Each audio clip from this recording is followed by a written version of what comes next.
Здравствуйте, дорогие друзья, мои любимые подписчики и гости канала. Мне достались вот такие куски пальтовой ткани черно-синего цвета, и я хочу сшить себе зимнюю сумку. Проклеиваю флизелином, то есть клеевой тканью, чтобы у меня это все было стабильно. И буду делать, это будет задняя сторона у меня, я на ней буду делать кармашек на молнии. Я оказалась сапожник без сапог. Шью сумки очень часто, но почему-то все у меня они такие летние, яркие, разноцветные. А зимой все-таки одежду носим более монотонную, ну, по крайней мере, в России у нас.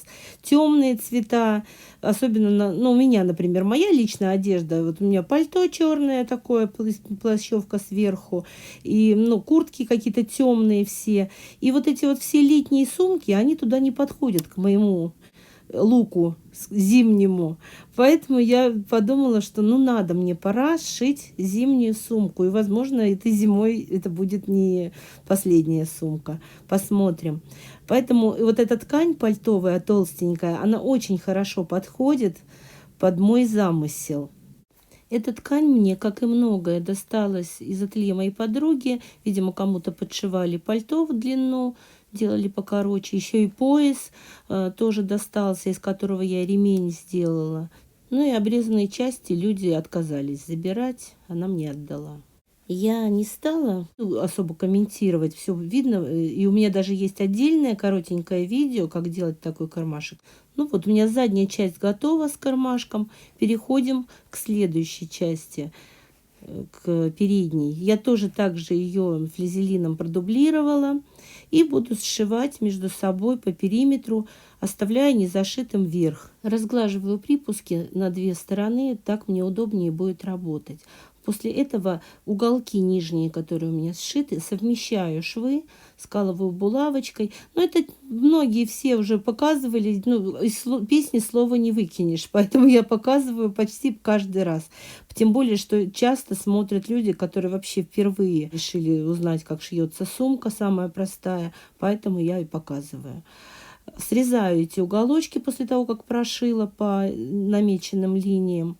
И у меня верхняя часть сумки практически готова. Вот так выглядит дно. У меня оно 8 сантиметров, я там откладывала. Точно так же я сшила подкладку, но оставляла внизу отверстие для выворачивания. Кармашек внутренний тоже так же делала, тоже уже не останавливалась на этом.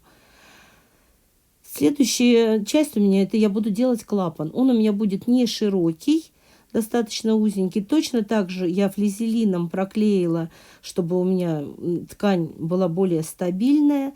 И точно так же беру подкладочную ткань такую же и буду сшивать между собой по периметру эти две части. Кроме верха, конечно.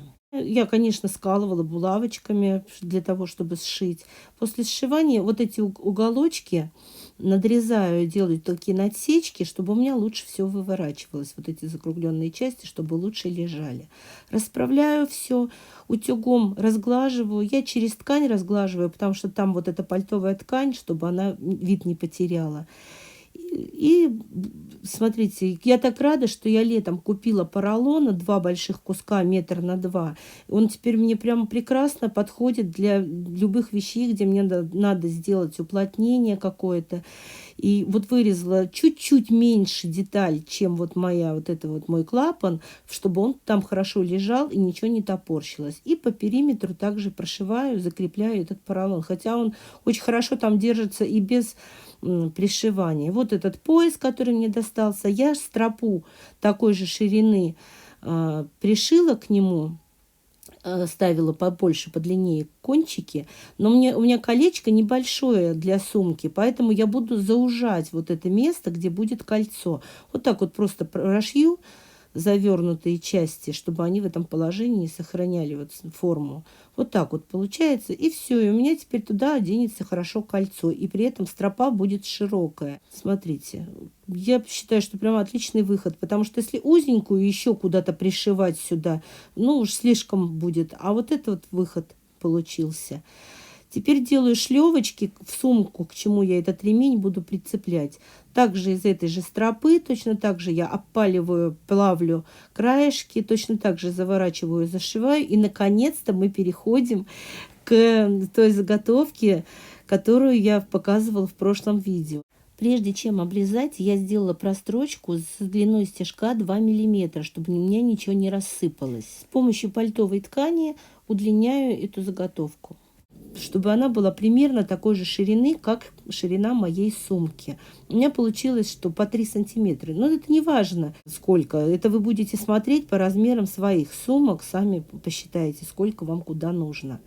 Я взяла кусочек бязи такого же размера, как моя вот эта вот заготовка получившаяся, и буду все вместе сшивать, чтобы у меня все шовчики эти были скрыты, чтобы эта заготовка у меня была полноценной деталью. И вот так вот сошью, оставлю отверстие для выворачивания. Я буковку N там написала, чтобы видеть, где у меня будет нижняя часть, чтобы внизу моей этой детали шов был, который я буду зашивать вручную, чтобы все красиво было. Сшила, выворачиваю и расправляю все, естественно, шовчики, чтобы все красиво лежало.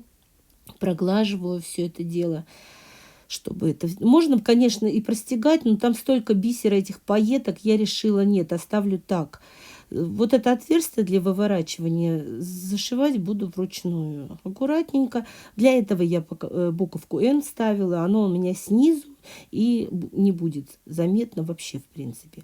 Точно такую же деталь я делаю из этой пальтовой ткани. Тоже снизу у меня хлопковая ткань бязь, а сверху вот эта пальтовая, и я ее укрепила сеткой, вот этой серпянкой из строительного магазина. Кто у меня на канале давно, знает, что я время от времени пользуюсь.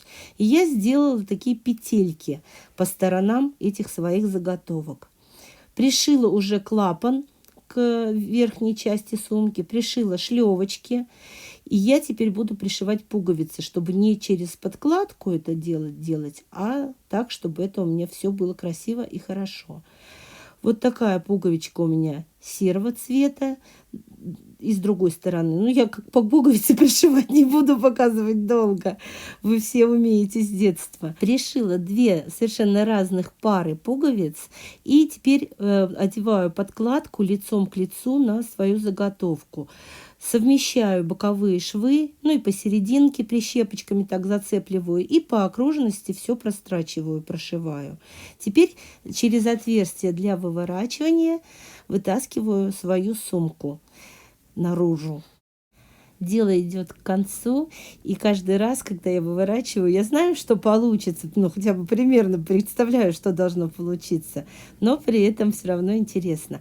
Вот это отверстие, через которое я все вывернула, зашиваю просто обычной прямой строчкой, и после того, как все зашила, прострочила еще по окружности декоративную отделочную строчку, чтобы все это держалось хорошо, красиво лежало и не выворачивалась подкладка. Прицепляю свой ремешок. Очень удачно я вот эти колечки купила. Сразу никакой больше фурнитуры не требуется. Смотрите, прицепляю вот эту свою красоту на серые пуговички. Тех пуговичек не видно.